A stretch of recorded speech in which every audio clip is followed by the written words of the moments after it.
Research के इस YouTube channel पर आप सभी का स्वागत है और मैं हूं आपकी दोस्त प्राची मिश्रा। और आज हम डिस्कस करने वाले हैं निर्वाचन आयोग ने अगेन एक बार फिर से जो चुनाव हो रहे हैं इस पर कितना स्पेंडिंग हो रहा है, इन सब चीजों के बारे में ब्यौरा मांगा है। और ये कहा है जो चुनाव में स्पेंडिंग की जा रही है पार्टीज के द्वारा इसको लिमिट करना चाहिए। अभी हाल ही में आपने देखा होगा इलेक्टोरल बॉन्ड्स को लेकर के बहुत ही अच्छा सुप्रीम कोर्ट ने फैसला दिया था। पूरी नजर इस टाइम जो है वो चुनाव किस प्रकार से हो रहा है, चुनाव में कोई धांधली नहीं होनी चाहिए, इन्हीं पर केंद्रित है। तो इसी को लेकर के अभी हाल ही में बयान जारी किया गया है निर्वाचन आयोग द्वारा कि ये जो भी स्पेंडिंग की जा रही है ये एक्सेस हो रही है चुनावों में। We need limit on election campaigning spending, और इसको हमें क्या करना है, कम करना है, क्योंकि ये क्या है, एक्सेस में हो रहा है। यहाँ पर एक और इम्पॉर्टेंट चीजें हैं जो एक क्या है, यहाँ पर बहुत सारी ऐसी इंपॉर्टेंट चीजें हैं जिनको आज हम समझेंगे, डिस्कस करेंगे। बहुत सारी समितियों की सिफारिशें इसको लेकर के क्या रही हैं, क्या इसके प्रचार से संबंधित कायदे नियम कानून बनाए गए थे जिन पर अभी तक कार्य हो रहा है या नहीं हो रहा है। तो इन्हीं को लेकर के चलिए शुरुआत कर लेते हैं आज के वीडियो की और डिटेल में डिस्कशन करने वाले हैं इसमें, तो अंत तक जरूर बने रहिएगा। सबसे पहले देखते हैं कि क्या है और क्यों चर्चा में है।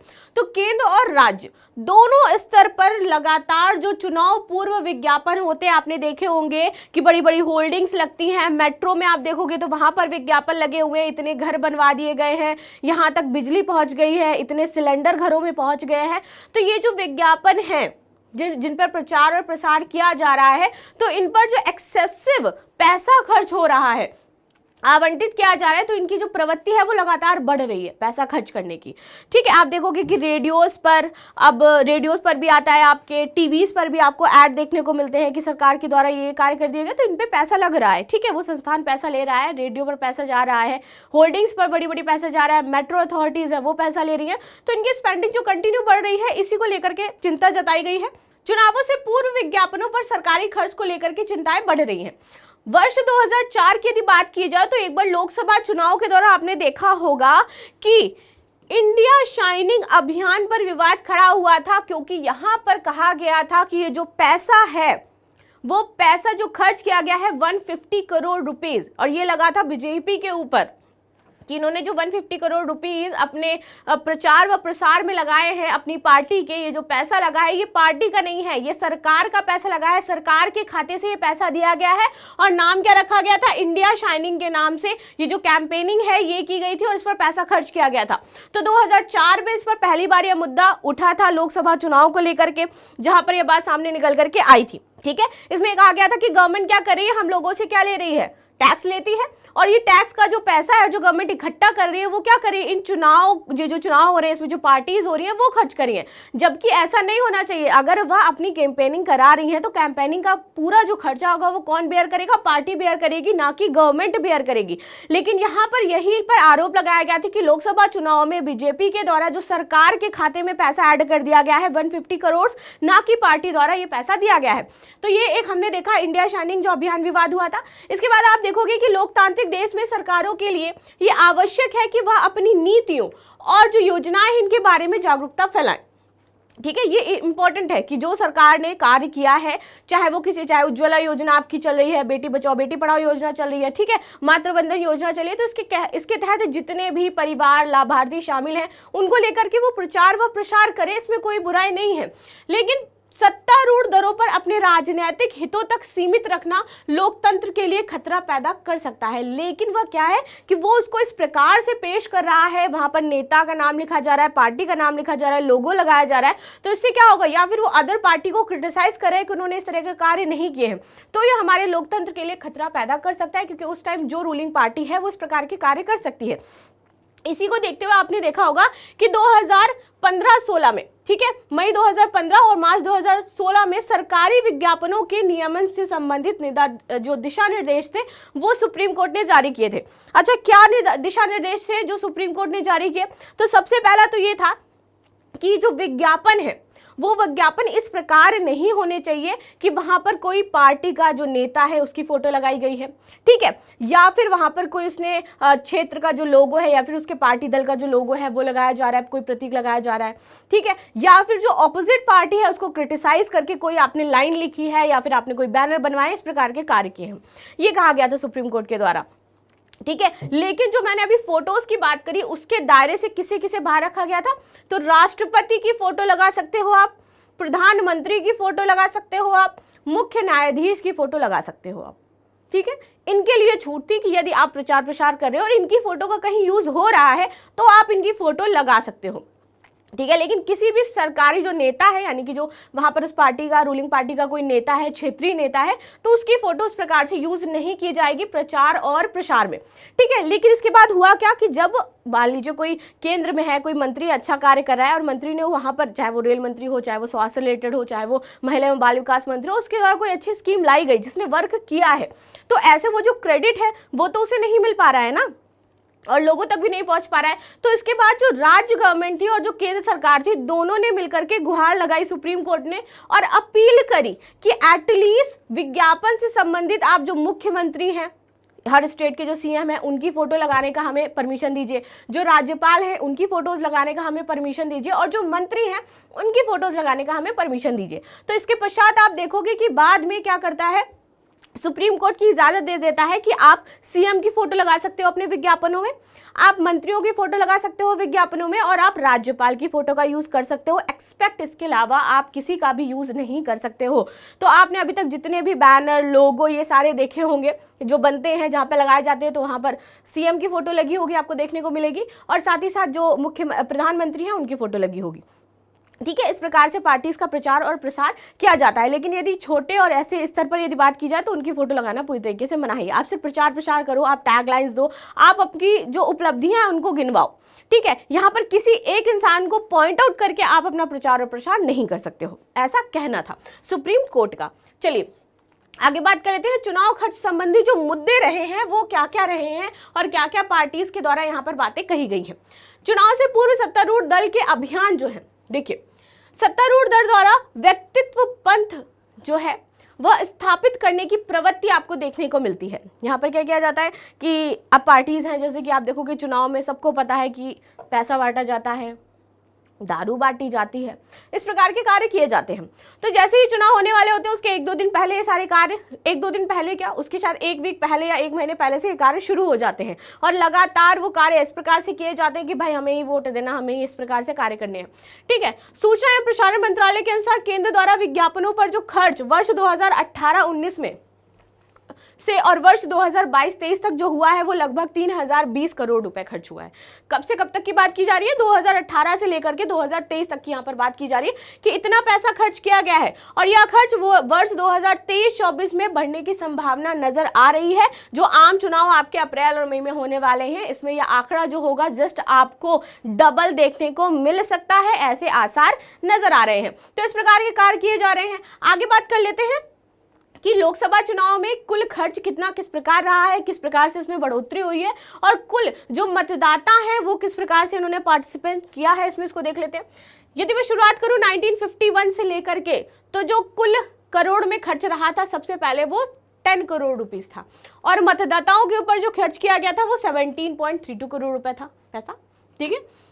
1957 में ये और कम हो गया, 5.9 हो गया। इसके बाद 1962 में 7.3 हो गया। अगेन आप देखोगे यहाँ पर 10 के आसपास पहुंचा, यानी कि आप यहाँ पर अगर देखें 1980 तक तो ये 100 करोड़ के अंदर ही था। लेकिन 1984 में आप देखोगे, 1984 के बाद आप देखोगे कि यहाँ पर 154 करोड़ रुपीस, 100 करोड़ के ऊपर खर्च होना शुरू हो जाता है, एंड धीरे धीरे ये आंकड़े आपको डबल, ट्रिपल और 4 डिजिट्स में होते हुए दिखेंगे। 2014 में जो यहाँ पर आशंका थी वो है कितनी, 3870 करोड़ रुपए खर्च किए गए हैं किस पर, चुनाव के विज्ञापनों पर, प्रचार पर और प्रसार पर, ठीक है। और इसी को लेकर के चिंता जताई जा रही कि ये जो आंकड़े हैं ये पहले क्या थे, single digit, double digit, triple digit, अब ये 4 डिजिट होते जा रहे हैं, ठीक। तो चलिए आगे बात कर लेते हैं इसमें कि उम्मीदवारों के लिए जो चुनाव खर्च संबंधी सीमाएं और कानून है वो किस प्रकार से हैं। चलिए इसको देख लेते हैं।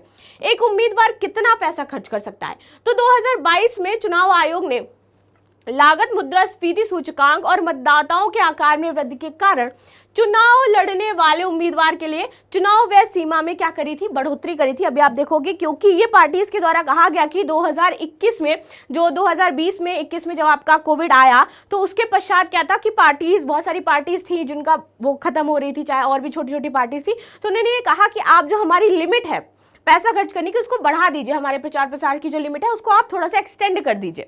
तब ये निर्णय लिया गया और उनकी लिमिट को क्या कर दिया गया था, एक्सटेंड कर दिया गया था, ताकि वो अपना प्रचार व प्रसार कर सके। क्योंकि रीजन था कि कोविड-19 में बहुत सारी चीजें आपने देखो धीरे धीरे खत्म हो गई थी, लोगों के व्यापार खत्म हो गए, तो इसी को लेकर के पार्टीज ने बोला कि आप थोड़ा सा हमारा व्यय जो है उसको बढ़ा दीजिए। ठीक है, तो लोकसभा में बड़े राज्यों की व्यय सीमाएं क्या थी, 95 लाख, और छोटे राज्यों में जो व्यय सीमा बढ़ गई थी वो 75 लाख हो गई थी। वहीं यदि राज्य विधानसभा की बात करें तो राज्यों में जो व्यय सीमा बढ़ी थी वो 40 लाख रुपए बढ़ गई थी, और छोटे राज्यों में जो व्यय सीमा बढ़ गई थी वो 28 लाख रुपए बढ़ा दी गई थी। ठीक है, क्यों? क्योंकि वही मैंने बताया 2021 का जो कोविड का टाइम था उसके बाद यहाँ पर गुहार लगाई गई थी कि आप ये कार्य करिए, एंड देन बढ़ा करके इतने इतने रुपए कर दिए गए थे। ठीक है, उम्मीदवार को देना होता है और पूरा हिस्सा जो होता है वो इस हिसाब से होता है कि कानून के तहत उम्मीदवारों को एक अलग बैंक अकाउंट रखना होगा। ठीक है, पूरा जो चुनाव खर्च है इसी अकाउंट के जरिए होना चाहिए कि उनका एक, जो भी उम्मीदवार है उसका अपना एक खाता है, जो भी खर्च करा, एक्सपेंड करा है, इसी अकाउंट से करेगा। ठीक, चुनाव के बाद इस अकाउंट का पूरा हिसाब किताब चुनाव आयोग को देना होगा कि उसने इससे कितना पैसा खर्च किया है, कहां कहां खर्च किया है, किस प्रकार खर्च किया है, ये बताना होगा। ठीक है, अधिकतम सीमा से ज्यादा खर्च हो तो लोक प्रतिनिधित्व अधिनियम 1951 की धारा 10A के तहत 3 साल तक की, आप देखोगे के लिए इन्हें अयोग्य ठहराया जा सकता है कि अगर उन्होंने सीमा से ज्यादा खर्च किया है या फिर कहीं गलत तरीके से खर्च किया है तो उनको किस अधिनियम के तहत, अधिनियम इंपॉर्टेंट है, क्या है, लोक प्रतिनिधित्व अधिनियम 1951 की धारा 10A के तहत 3 साल के लिए अयोग्य ठहराया जाएगा, यानी कि 3 साल तक वो कोई भी चुनाव इस प्रकार से नहीं लड़ सकते हैं। ठीक है, अयोग्य घोषित हो जाएंगे। और जो सीमा बढ़ाई गई थी 2022 के चुनाव में, क्योंकि 21 में कोविड का जो माहौल था उसके बाद, तो ये आपकी सीमाएं बढ़ाई गई थी। इस सीमा से ज्यादा कुछ भी खर्च होगा बढ़ने के बाद, जितनी टोटल हो रही होगी, तो उनको इस प्रकार अपना 3 साल का एक्सपेंशन जो है वो बर्दाश्त करना पड़ेगा। ठीक, चलिए आगे बात कर लेते हैं। इसमें चुनाव खर्च के संबंधी जो चिंताएं हैं, जो प्रॉब्लम्स क्रिएट हो रही हैं या फिर क्या क्या चीजें हो सकती हैं, इन पर एक बार बात कर लेते हैं। तो देखिए, चुनाव के दौरान राजनीतिक दलों की खर्च पर सीमाएं निर्धारित नहीं की गई हैं। ठीक है, सेंटर फॉर मीडिया स्टडीज की रिपोर्ट के अनुसार राजनीतिक दलों ने वर्ष 2019 के चुनाव में लगभग 50,000 करोड़ रुपए खर्च किए थे। सारे यहाँ पर पार्टीज की बात की जा रही है मिलाकर के। बीजेपी ने लगभग 50% राशि खर्च करी है और कांग्रेस ने लगभग 20% राशि यहाँ पर खर्च करी है अपने चुनाव के प्रचार एंड प्रसार में, जो आपको यहाँ पर दिखाई दे रहा है कितना, 50,000 करोड़ रुपए। चलिए आगे बात कर लेते हैं यहाँ पर कि दानदाताओं और निर्वाचित प्रतिनिधियों के मध्य जो साठगांठ होती है कि हम क्या करेंगे, आपको इतने जो लोग हैं वो दिलाएंगे और ये आपको वोट दे करके जाएंगे। एक पूरा गांव है, वहाँ का कोई नेता या सरपंच कहता है कि हाँ मेरा गांव तो पूरा यहीं इनको ही वोट देगा, तो उनके बीच में एक साठगांठ बन जाती है कि ठीक है हम इतने लोग लेकर के आएंगे, आप हमें इतना पैसा दे देना। तो वो जो इस प्रकार की चीजें चलती है, यहाँ पर बहुत ज्यादा धनराशि आपकी स्पेंड होती है। चुनावी फंडिंग का जो अधिकांश हिस्सा है वो कॉरपोरेट घरानों और व्यापारियों से आता है। अभी हम बहुत अडानी करते हैं। अभी आपने मुकेश अंबानी की वेडिंग देखी, यानी इंटरनेट बंद हो गया भाई साहब, इंस्टाग्राम बंद हो गया, नॉट इंटरनेट, इंस्टाग्राम बंद हो गया 2-2.5 घंटे के लिए। हम जब ओपन करते थे हमें क्या प्री वेडिंग ही दिखाई दे रही है। तो यहाँ पर जो पैसा मोस्टली आपको देखने को मिलेगा चुनाव में मिल रहा है, वो बड़े बड़े घरानों से पैसा यहाँ पर फंडिंग करी जा रही थी। चुनावी बॉन्डों में इतनी धांधली हो रही थी कि इसी को लेकर के यहाँ पर यह निर्णय लिया गया कि अब चुनावी बॉन्ड मान्य नहीं रहेंगे। और एसबीआई अभी भी रिपोर्ट पूरी नहीं पेश कर पा रही है, एसबीआई पर अभी भी आरोप लगे हुए हैं, वो साफ सीधे बयान नहीं दे रही है। तो आप देख सकते हो कि कितने बड़े लेवल पर यहाँ पर घोटाले चल रहे थे इसको लेकर के। ठीक है, चुनावी दान की अपारदर्शी प्रकृति, पता ही नहीं चल रहा था कि कहाँ किसको कितना पैसा दिया जा रहा है। वोट के बदले नोट की जो प्रवृत्ति थी वो देश में स्वतंत्र और निष्पक्ष चुनाव की प्रक्रिया को कमजोर करती है। ठीक है, यहाँ पर आप, क्योंकि हम अपने विवेक के अनुसार तो वोट नहीं दे रहे ना, इसके बाद हम गवर्नमेंट को दोषी ठहराते हैं। जब हमें वोट देने होते हैं तो आप देखो कि बड़ा आसान है आजकल, अगर आपको कहीं भी छोटा मोटा चुनाव कोई जीतना है तो बहुत आसान है। और कुछ लोग बहुत ज़्यादा स्मार्ट भी होते हैं कि वो दोनों पार्टी से पैसे ले लेते हैं। ठीक है, बीजेपी वाले आए आप भी हमें पैसा दो, कांग्रेस वाले आए आप भी हमें पैसा दो, कोई तीसरा आ गया आप भी हमें पैसा दो। अब मेरा मन जिसको हमें देना होगा उसको दे देंगे, और जब कोई खिलाने आएगा मिठाई तो हाँ भाई हमने आपको ही वोट दिया था। ठीक है, जनता बहुत स्मार्ट है, वो देख लेती है कैसे कार्य करना है। लेकिन उसके बाद जब ऐसा होता है, अभी कोई गवर्नमेंट एम्प्लॉय है, ठीक है, ये हमें यहाँ सैलरी बढ़ा देंगे, इतनी कर देंगे, वो उन्हीं को वोट देगा, चाहे वो कांग्रेस हो, चाहे वो बीजेपी हो, चाहे वो सबका कोई लेना ही देना नहीं है। ठीक, तो अपने विवेक का जो इस्तेमाल है वो बहुत कम करते हैं। जरूरी है आज के टाइम में हमें पता होना चाहिए कि हमें किस तरीके की पार्टी चाहिए, कौन हमारे लिए अच्छा है और कौन हमें इंडिया को एक अच्छी जगह पर स्टैंड कर रहा है।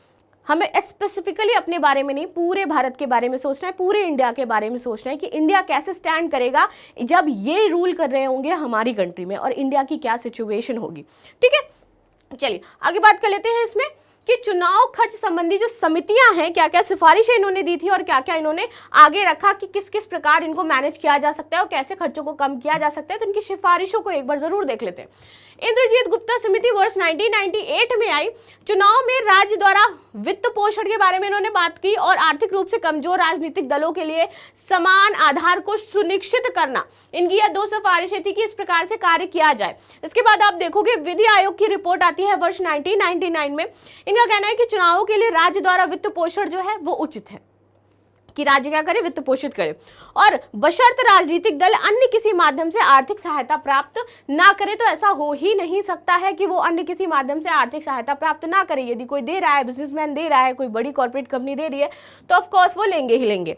आगे बात कर ले राष्ट्रीय आयोग 2000। इनका कहना है कि राजनीतिक दलों के नियमन के लिए एक उपयुक्त रूपरेखा लागू करने के बाद राज्य द्वारा वित्त पोषण पर विचार किया जा सकता है कि आप एक पैमाना सेट कर दो, किस प्रकार से चीजें होनी चाहिए, स्पेंडिंग कैसी होनी चाहिए। देन उसके बाद आप वित्त पोषण पर विचार कर सकते हो कि किस किस माध्यम से कहां से पैसा उठा सकती है वो राजनीतिक पार्टी।